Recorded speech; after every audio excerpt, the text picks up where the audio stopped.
प्रिय विद्यार्थी, आज के क्लास में आप लोग का स्वागत है। सेलुलर एंड सब सेलुलर ऑर्गेनाइजेशन। वस्तुतः 16 जुलाई से यदि आपका क्लास चलता तो एक टॉपिक आपका यह बचा हुआ था, जिसे मैं आज ख़त्म कर रहा हूँ। चीन इंटरेक्शन 2 डेज लेसन प्लान में था, तो वो कार्य हो गया है। फिर भी आज मैं एक बार पुनः उसे पहले भेजूंगा, जिसे आप देखेंगे, और उसके बाद इसको आप आज का मानिएगा और इसके जवाब आपको देने होंगे। तो आपका स्वागत है सेलुलर एंड सब सेलुलर ऑर्गेनाइजेशन में। यह इसके भिन्न भिन्न घटक और इसको आप लोग पहले से भी जानते हैं। अब यह देखिए, सेलुलर ऑर्गेनाइजेशन भी देखने की बात यदि आए या सब सेलुलर ऑर्गेनाइजेशन, तो ये बिना माइक्रोस्कोप के तो होगा नहीं। आप जानते हैं अल्ट्रा माइक्रोस्कोपिक ये सब स्ट्रक्चर्स हैं। अल्ट्रा माइक्रोस्कोप देखिएगा तब अंदर के ऑर्गेनेल दिखाई देंगे। तो यहाँ पर एक चित्र सामने आपके है, जो आपको इसके बारे में एक हल्का सा रिव्यू दे रहा है, और साथ में एक माइक्रोस्कोप भी, कि उसी के द्वारा आपको यह अध्ययन करना रहता है। पर यह बहुत हल्का माइक्रोस्कोप है, इसके लिए इलेक्ट्रॉन माइक्रोस्कोप की भी ज़रूरत पड़ती है। अब देखिए, यहाँ पर हम लोग क्या देखने जा रहे हैं उसका एक झलक है। सेलुलर और सब सेलुलर ऑर्गेनाइजेशन में यहाँ देखिए गिनती लिखा हुआ है 1 2 3 4 12 13 14 इस प्रकार से। तो ये भिन्न ऑर्गेनेल्स हैं, सेल के भिन्न कंपोनेंट हैं। इन सब के नाम आप जानते नहीं हैं, ठीक है। थोड़ी देर के लिए ये मान के चला जा रहा है कि नहीं हम लोग जानते हैं। इन्हें हम लोग देखेंगे, और क्वेश्चन में यही डायग्राम आगे चल के रखा हुआ है, जिसमें इन सब का नाम आपको लिखना है और व्हाट्सएप पे भेजना रहेगा। देखिए, ये आपको एक सेल का स्ट्रक्चर है, जिसमें भिन्न भिन्न स्ट्रक्चर दिखाई दे रहे हैं। कहीं रफ इंडोप्लाज्मिक रेटिकुलम है, कहीं राइबोसोम है, कहीं मेम्ब्रेन है, कहीं न्यूक्लियोलस है, कहीं न्यूक्लियस है, कहीं क्रोमेटिन है, कहीं न्यूक्लियर पोर है, कहीं न्यूक्लियर इन्वेलप है, गोल्गी कॉम्प्लेक्स है। राइबोसोम्स प्री स्टेट में है, सेंट्रियोल है, स्मूथ इंडोप्लाज्मिक रेटिकुलम है, लाइसोसोम है, माइक्रोट्यूबुल्स है, साइटोप्लाज्म है, माइटोकॉन्ड्रिया है। तो ये इस प्रकार से इसके अंदर के कुछ स्ट्रक्चर्स आपके सामने लाने के लिए प्रयास किया गया है। देखिए, सबसे बाहर में इसका जो पहला स्ट्रक्चर रहता है, वैसे तो प्लांट सेल में सेल वाल होता है और एनिमल सेल में सेल वाल होता नहीं है। तो जो सेल वाल है वो सेलुलोज, हेमीसेलुलोज, लिग्निन इत्यादि का डिफरेंट कंपोजिशन में मिल के बना हुआ होता है। उसे भी हम लोग देखेंगे। पहले हम लोग यह देखा जाए कि cell membrane universally present in plant and animal cell. तो ये क्या होता है, यह सेल का जो मटेरियल है उसका बाउंड्री है, बाउंड्री ऑफ द सेल। और किस चीज़ से बना होता है, फास्फोलिपिड का बाई लेयर होता है। फास्फो का मतलब फास्फेट का हेड होता है, और लिपिड मतलब फैटी एसिड का टेल होता है। और जैसा कि आप देख रहे हैं इस चित्र में, इसका अरेंजमेंट जब देखते हैं तो आपको दिखाई दे रहा है इसमें कि एक आउटसाइड है, एक इनसाइड है। इनसाइड में पेरिफेरल प्रोटीन और कॉन्ट्रैक्टाइल प्रोटीन होते हैं, कुछ इंट्रिंसिक प्रोटीन होते हैं, कुछ एक्सट्रिंसिक प्रोटीन होते हैं। यह लिपिड फॉस्फोलिपिड बाइलेयर तो है ही, लेकिन और भी जो चीज़ होते हैं वो आपको बताया जाता है कि इसमें मुख्य रूप से प्रोटीन होते हैं। कॉन्ट्रैक्टाइल प्रोटीन अंदर के सरफेस पे, और इंट्रिंसिक प्रोटीन और एक्सट्रिंसिक प्रोटीन अंदर की ओर जो निकले हैं, जो बाहर की ओर निकले हैं। ये मूल तौर पे ये ऑल एंजाइम्स आर प्रोटीन। तो ये प्रोटीन अधिकांशतः ये एंजाइम होते हैं और ये अपना फंक्शन यहाँ पर करते हैं। अच्छा, ये जो स्ट्रक्चरल प्रोटीन है, इनमें कुछ खासियत होती है जैसे कॉन्ट्रैक्टाइल प्रोटीन यदि अंदर में लगा हुआ है तो इसके अंदर कॉन्ट्रैक्शन या रिलैक्सेशन होगा, तो वैसी स्थिति में इसमें जो पोर होता है इसकी साइज कम बेसी होगी। आप लोग जानते हैं कि membranes are semi permeable, membranes are selectively permeable, ठीक है ना। किसी आयन को किसी को वो अंदर ले लेगा, किसी को नहीं ले लेगा, ये पोर की खासियत होगी। तो उसके जो डिफरेंशियल मेम्ब्रेन की बिहेवियर है कि किसी को लेंगे किसी को नहीं लेंगे, तो ये सब चीज़ें इन प्रोटीन के द्वारा निर्धारित होती है। तो ये है हम लोग का सेल मेम्ब्रेन। और ये बात भी ध्यान में रखा जाए कि रॉबर्टिस नाम के वैज्ञानिक ने एक यूनिट मेम्ब्रेन का कॉन्सेप्ट दिया था, जो सेल मेम्ब्रेन या प्लाज्मा मेम्ब्रेन शब्द पर लागू होता है। यह साथ में ही जितने भी ऑर्गेनेल हैं, जो मेम्ब्रेन बाउंड ऑर्गेनेल हैं, डबल मेम्ब्रेन बाउंड, जैसे माइटोकॉन्ड्रिया, क्लोरोप्लास्ट इत्यादि, उन सभी में यही रॉबर्टिस का यूनिट मेम्ब्रेन जो 75 एंगस्ट्रम थिकनेस का होता है, यही पाया जाता है।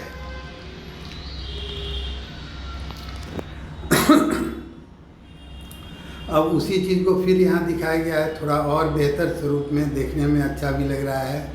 प्रोटीन के मालिक्यूल देखे कैसे लगे हैं, कार्बोहाइड्रेट के मालिक्यूल भी इसमें किस प्रकार जुड़े हुए हैं। फैटी एसिड टेल है, फास्फेट हेड है, फास्फेट का बना हुआ हेड दोनों सरफेस की ओर है, बाहर वाले सरफेस और अंदर वाले सरफेस। और जो टेल है फैटी एसिड वाला वो कहाँ है, इनवार्डली डायरेक्टेड है।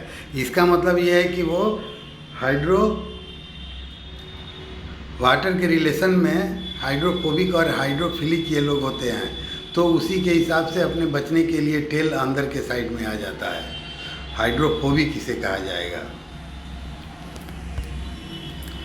अब देखिए ये एक सेल है, इसका थोड़ा सा हिस्सा काट के और यह बताने का प्रयास किया जा रहा है कि देखिए इसके अंदर क्या क्या है। तो एक और छोटा गोला अंदर में है जो न्यूक्लियस के नाम से जाना जाता है। और यह न्यूक्लियस है क्या, तो control centre of the cell है। इसके अंदर डीएनए होता है, क्रोमोसोम्स होते हैं, surrounded by a double membrane. ये चारों ओर एक डबल मेम्ब्रेन से सराउंडेड रहता है, इसे न्यूक्लियर मेम्ब्रेन भी कहेंगे। Usually the easiest organelle to see under a microscope. जब लाइट माइक्रोस्कोप या कंपाउंड माइक्रोस्कोप में देखिएगा तो ये स्ट्रक्चर बड़ा आसानी से उसके अंदर बीच का गोला ये दिखाई दे जाता है।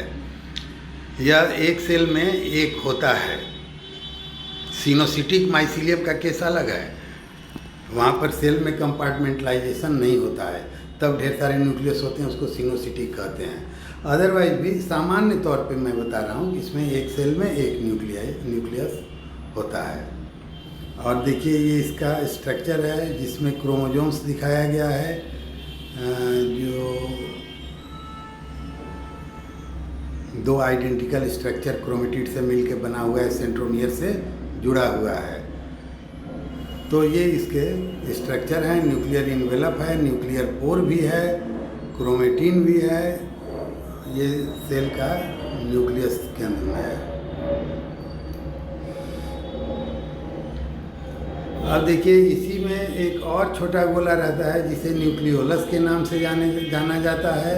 न्यूक्लियस अलग है और न्यूक्लियोलस अलग है। न्यूक्लियोलस न्यूक्लियस में पाया जाता है और न्यूक्लियस सेल के अंदर पाया जाता है।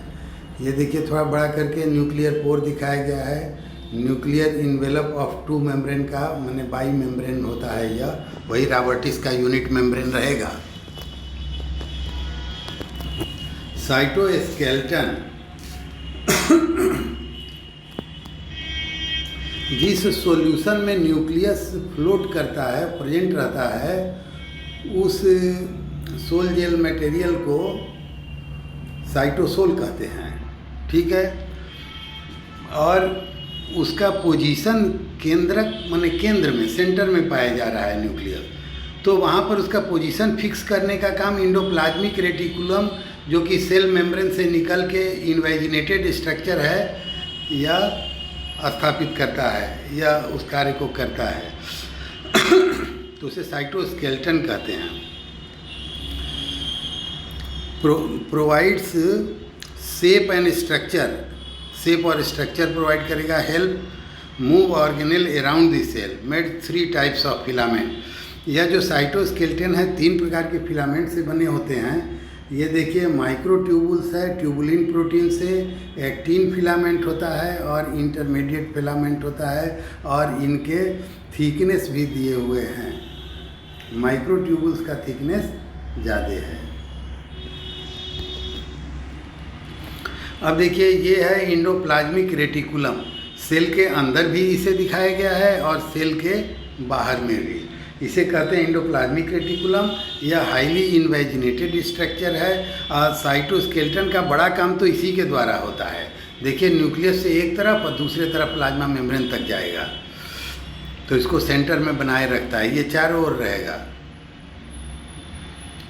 Connected to nuclear membrane, highway of cell, मतलब सेल के अंदर मटेरियल का जो फ्लो होता है वो इसका काम करता है। न्यूक्लियस के अंदर जाएगा, न्यूक्लियर पे मेम्ब्रेन में जो पोर है उससे जुड़ा हुआ है, और यह बाहर भी न्यूक्लियस से आएगा।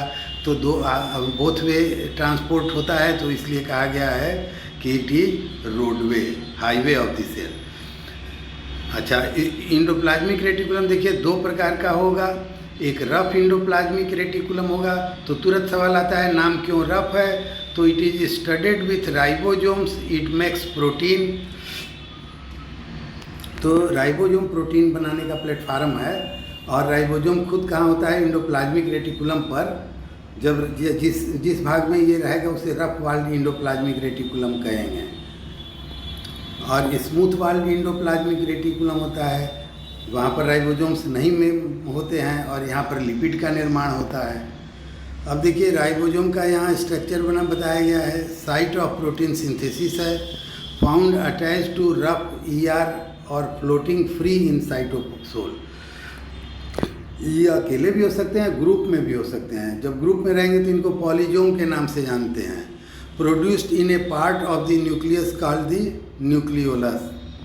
अब देखिए इसमें इसके स्ट्रक्चर को लार्ज सब यूनिट, यहाँ पॉलीपेप्टाइड ये बन के निकल रहा है, स्मॉल सब यूनिट मैसेंजर RNA है। तो कहने का तात्पर्य यह है कि मैसेंजर RNA DNA से कोड लाया और उसी के अनुरूप में यहाँ पॉलीपेप्टाइड का निर्माण हुआ। और इसमें 3 साइट होता है ऐसा लोग कहते हैं। एक तो होता है एक्सेप्टर साइट, जहाँ ट्रांसफ़र RNA एमिनो एसिड को लेके आता है, और दूसरा होता है पेप्टिडाइल साइट या P साइट, और तीसरा होता है E साइट मतलब एग्जिट साइट। ये ट्रांसफ़र RNA जो एक्सेप्टर साइट पर एमिनो एसिड लेके आता है, तुरंत ही यह शिफ्ट कर जाता है P साइट पर। स्टेबली ये P साइट पर दिखता है, और उसके बाद यह पेप्टिडाइल ट्रांसफरेज एंजाइम की उपस्थिति में अपना एमिनो एसिड ट्रांसफ़र कर देता है ए साइट पर के tRNA पर, और उसके बाद फ्री हो जाता है और एग्जिट साइट से होता हुआ ये बाहर निकल आता है। अच्छा, राइबोसोम है क्या? तो यह RNA और प्रोटीन का मिलके बना हुआ स्ट्रक्चर है।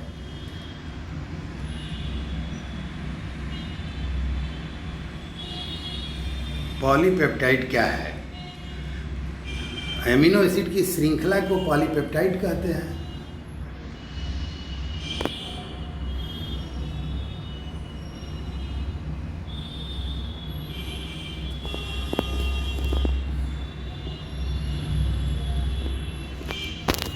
अब देखिए यह है Golgi apparatus. Look like a stack of plates, stores modified and packaged proteins, molecules transported to and from the Golgi by means of vesicle. Vesicle इसी में से देखिए टूट के वेसिकल निकलेंगे, और उसके द्वारा वह इंजाइम वगैरह टाइप के चीज़ जो है एक जगह से दूसरी जगह जाएंगे। थोड़ा स्ट्रक्चर भी बड़ा करके देख लिया जाए। अब देखिए इसमें एक सिस फेस है, receiving side of Golgi apparatus, और दूसरा है trans face, shipping side of Golgi apparatus. इधर से छोटे छोटे वेसिकल ये टूटेंगे और उसे अंदर की ओर ले जाएंगे। यहाँ पर ये जो स्ट्रक्चर है आप देख रहे हैं, सिस्टर्नी है, transport vesicle from endoplasmic reticulum, new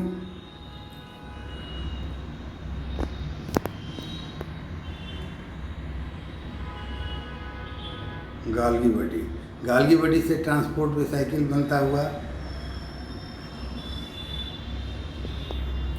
उसी चीज़ को थोड़ा बड़ा करके दिखाया गया है। अब देखिए lysosome, the garbage disposal of the cell. Actually animal cell में यह विशेष तौर से काम में आता है और यह सुसाइडल बैग के नाम से भी जाना जाता है। तो जो मटेरियल यह अपने अंदर ले लिया तो ऑटोलाइसिस वाला या ऐसा एंजाइम रखा है जो उसे डिग्रेड कर देगा। Contain digestive enzyme that break down waste material, which organelle do lysosome work with, किस चीज़ से मिलकर यह काम करता है। खैर इसका स्ट्रक्चर ज़रा देखा जाए। देखिए फैगोसाइटोसिस होता है, फूड वैक्यूल बना हुआ है, ऑटोफैगी किया जा रहा है, गाल्गी अपरेटस से ये निकला है, transport vesicle containing active hydrolytic enzyme. ये वेसाइकिल में क्या रहता है, हाइड्रोलाइटिक एंजाइम है, लाइसोसोम दिया है। ये स्ट्रक्चर क्या कहा जाएगा, लाइसोसोम। अब देखिए ये mitochondria, it is power house of the cell. यहाँ पे एटीपी का निर्माण होता है, साइटोक्रोम ऑक्सीडेज इसकी दीवार में रहते हैं, यहीं पर क्रेब्स साइकिल भी होता है। Cellular respiration occurs here to release energy for the cell to use and bound by double membrane, वही रॉबर्टिस वाला unit membrane 75 angstrom thick, has its own strand of DNA. देखिए माइटोकॉन्ड्रिया और chloroplast में दोनों में उनका अपना भी डीएनए होता है। वैसे तो डीएनए सेंट्रली लोकेटेड होता है न्यूक्लियस में, क्रोमोसोम में, लेकिन यहाँ पर माइटोकॉन्ड्रिया और क्लोरोप्लास्ट है उसमें भी अपना उनका डीएनए होता है। देखिए वही स्ट्रक्चर अलग अलग रूप में। अब आइए देखिए ये है chloroplast, found only in plant cell में ये रहेगा। Contain the green pigment chlorophyll, कोई गारंटी नहीं है, तरह तरह के पिगमेंट होते हैं। एल्गी में साइनोफाइसी में आएगा तो C-फाइकोसाइनिन एंड R-फाइकोसाइनिन, ठीक है ना। तो फ्यूकोजैंथीन कहीं तो प्रीडोमिनेंट पिगमेंट अलग अलग हो सकते हैं, ग्रुप में ये सब हर प्रकार के लगभग पिगमेंट होते हैं। Site of food production, glucose यहाँ प्रोड्यूस होगा। डार्क क्रिएशन ये स्ट्रोमा और ग्राना में विभेदित होता है। Bound by a double membrane, यह भी डबल मेम्ब्रेन से बाउंड होता है। लाइट हार्वेस्टिंग मैकेनिज्म इसी के अंतर्गत होता है। सोलर एनर्जी को ट्रैप करने का काम यही मालिक्यूल इसी के करते हैं, जिन्हें PS1 और PS2 के नाम से जाना जाता है। ये देखिए मीजोफिल, पत्ती के मीजोफिल में स्पंजी पैरेन्काइमा देख रहे हैं, उसमें ये क्लोरोप्लास्ट है। ग्राना और स्ट्रोमा में विभेदित है। ग्राना ये सिक्का एक दूसरे पे लगा है, ये ग्राना है, और स्ट्रोमा क्या है, तो यह जिस मैट्रिक्स ग्रैनुलर मटेरियल में है वह स्ट्रोमा है, उसमें डार्क रिएक्शन होगा, गाना में लाइट रिएक्शन होता है।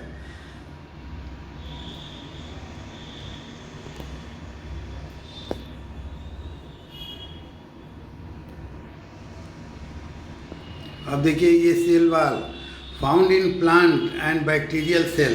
बैक्टीरिया भी प्लांट इसी की वजह से माना जाता है। रिजिड प्रोटेक्टिव बैरियर यह होता है, located outside the cell membrane. ये एनिमल नहीं होगा, सेल मेम्ब्रेन के बाहर सेल मेम्ब्रेन के बाहर सेल वॉल होगा। अनेक प्रकार की थिकनिंग डिपोजिशन के कारण ऐसा हो जाता है, और डिपोजिशन भी अलग अलग, कॉलेनकाइमा में अलग प्रकार से एंगुलर थिकनिंग, और स्क्लेरेनकाइमा में चारों ओर पेंटा एंगुलर थिकनिंग होता है। All the side lumen go on small and small, और हेक्सागोनल टाइप का जाइलम में होता है लिग्निन की थिकनिंग। यह सेलुलोज से मिल के बना होता है फाइबर। सेलुलोज, हेमीसेलुलोज, हर प्रकार के कमोबेश वहाँ लगे रहते हैं। Vacuoles, large central vacuole usually in plant cell, many smaller vacuole in animal cell. Storage container for the water, food, enzyme, waste and pigments. ये देखिए वैक्यूल है, देखिए ये सेंट्रियोल है। Aids in cell division usually found only in animal cell made of microtubules.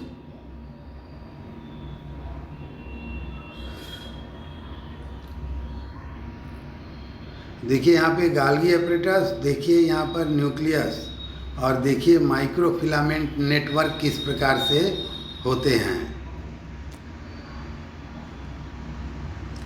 यह एक cell का, animal cell का ये स्ट्रक्चर है। इसमें विभिन्न मटेरियल पाए जा रहे हैं, उनका लोकेशन दिखाया गया है। आप ध्यान दीजिए, क्लोरोप्लास्ट यहाँ है क्या? फिर देखिए उन्हीं का अलग स्वरूप में, ध्यान दीजिए क्लोरोप्लास्ट है क्या?